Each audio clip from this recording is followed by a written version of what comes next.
మీడియాతో chit chat లో MLA Komatireddy Rajagopal Reddy ఆసక్తికర వ్యాఖ్యలు చేశారు. పార్టీని నడపడం కేటీఆర్ వల్ల కావడం లేదని అన్నారు. ఏదో కొద్దిగా హరీష్ రావు కష్టపడుతున్నారని కామెంట్ చేశారు. హరీష్ రావు కాంగ్రెస్ పార్టీలోకి వస్తే దేవాదాయ శాఖ ఇస్తామని అన్నారు. రాజ్యాంగబద్ధంగా పార్టీలోకి వస్తే హరీష్ రావును తీసుకుంటామని అన్నారు.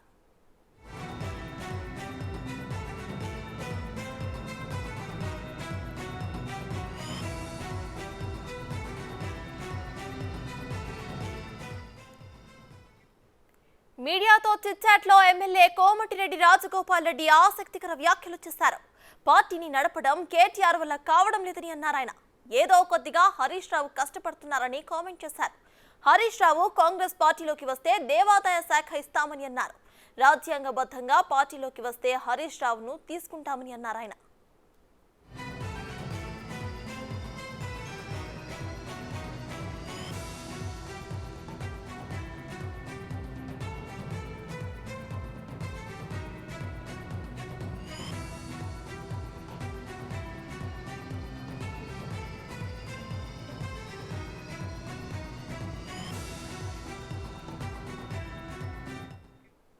కోమటిరెడ్డి రాజగోపాల్ రెడ్డి చేసిన ఆసక్తికర వ్యాఖ్యల గురించి పూర్తి డీటెయిల్స్ మా ప్రతినిధి సైదులు అందిస్తారు. సైదులు చెప్పండి, కోమటిరెడ్డి రాజగోపాల్ రెడ్డి అయితే హరీష్ రావు గురించి కొన్ని వ్యాఖ్యలు చేయడం జరిగింది. ఆయన కాంగ్రెస్ పార్టీలోకి తీసుకుంటామని కూడా ఆయన చెప్పడం జరిగింది. దీన్ని ఎలా చూడొచ్చు అంటారు?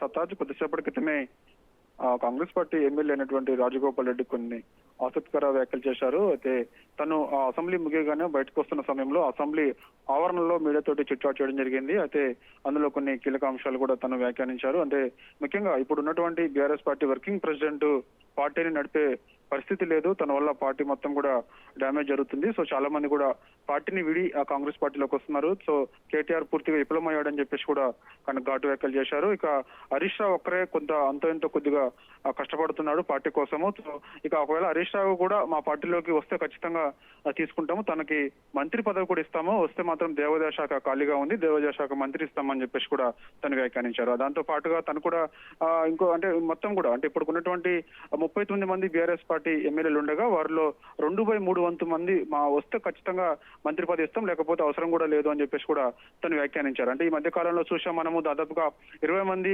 బీఆర్ఎస్ పార్టీ ఎమ్మెల్యేలు కాంగ్రెస్ పార్టీ గూటికి వస్తున్నారని చెప్పేసి కూడా పదే కాంగ్రెస్ పార్టీ ఎమ్మెల్యేలు మీడియా ప్రచార కార్యక్రమాల్లో చెప్తూ ఉన్నారు. సో ఈ నేపథ్యంలోనే కొద్దిసేపటి క్రితం మన రాజగోపాల్ రెడ్డి చేసిన వ్యాఖ్యలు అయితే ఉన్నాయో దానికి కొంత బలం చేకూర్చినట్టు కూడా మనం అనుకోవచ్చు. ఎందుకంటే ఈ మధ్య కాలంలోనే చాలా మంది కూడా బీఆర్ఎస్ పార్టీకి టచ్ లో ఉన్నారు. పార్లమెంట్ ఎన్నికల సమీపిస్తున్న నేపథ్యంలో ఆ ఎన్నికల కోడ్ కంటే ముందే దాదాపుగా చాలా మంది మన బీఆర్ఎస్ పార్టీ ఎమ్మెల్యేలు కాంగ్రెస్ పార్టీలోకి వస్తారని చెప్పేసి కూడా చర్చ జరుగుతున్న నేపథ్యంలో ఇప్పుడు ఈ వ్యాఖ్యలు కనుక ఖచ్చితంగా కొంత మనము బలం చేకూర్చినట్టు అనుకోవచ్చు. ఎందుకంటే ఇటు హరీష్ రావు కూడా కాంగ్రెస్ పార్టీలోకి వస్తే ఇక దాదాపుగా మొత్తం కూడా కాంగ్రెస్ పార్టీలో బీఆర్ఎస్ పార్టీ విలీనమైనట్టే అని చెప్పేసి కూడా అందరూ భావిస్తున్నారు. చాలా మంది కూడా ఇప్పటికే చాలా మంది చూసాం మనము 20 మంది ఎమ్మెల్యేలు కాక బీఆర్ఎస్ పార్టీ ఎమ్మెల్యేలు కాంగ్రెస్ లోకి వస్తే కంప్లీట్ గా పార్టీని విలీనం చేస్తారని చెప్పేసి కూడా వార్తలు వస్తున్న నేపథ్యంలో ఇటు రాజగోపాల్ చేసిన వ్యాఖ్యలు సంబంధించి కొంత హాట్ టాపిక్ గా మారిందని చెప్పవచ్చు. సత్తాజ్. Right, thank you Saidulu.